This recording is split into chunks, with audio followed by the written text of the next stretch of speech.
everyone, I'm DEVEIISHAA from DBM. Hi everyone, I'm THANUSHA from DBM. We are here to talk about something that many students experience silently, which is called the imposter syndrome. It is a psychological pattern where a person doubts their success and fears of being exposed as a fraud, even when they achieve something real.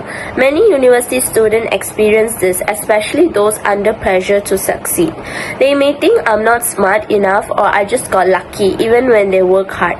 This leads to overworking, self-doubt, and even avoiding leadership roles. Even though it's not a mental illness, it affects confidence, performance, and well-being.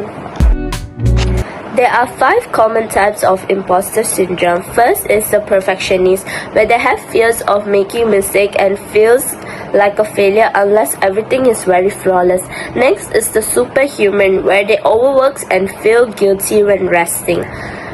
After that, we have the natural genius, where they expect to understand things immediately and struggle if they don't.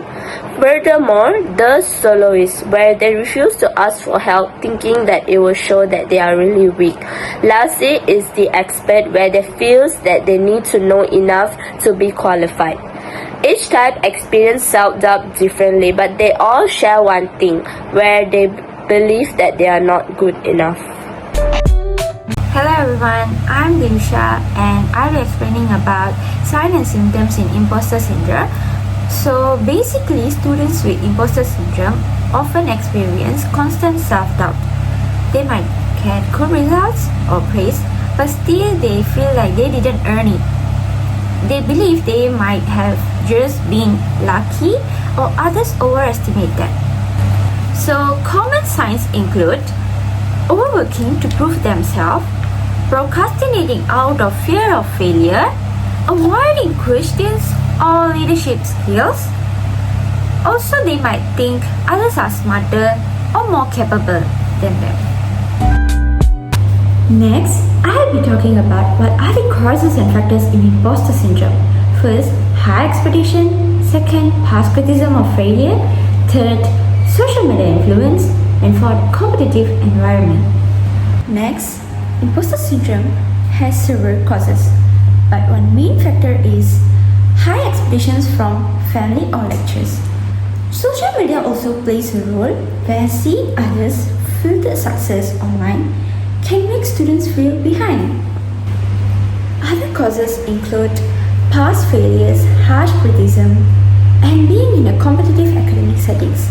All these experiences can make students question their place even when they are doing well. Okay, now what are the impact on students? Imposter syndrome can lead to high stress and anxiety. Students may struggle to concentrate, lose motivation, and emotionally drain. So it can cause them to avoid group works, reject leadership roles, or develop unhealthy study habits like overworking or procrastinating due to fear of failure. There are several ways to manage imposter syndrome.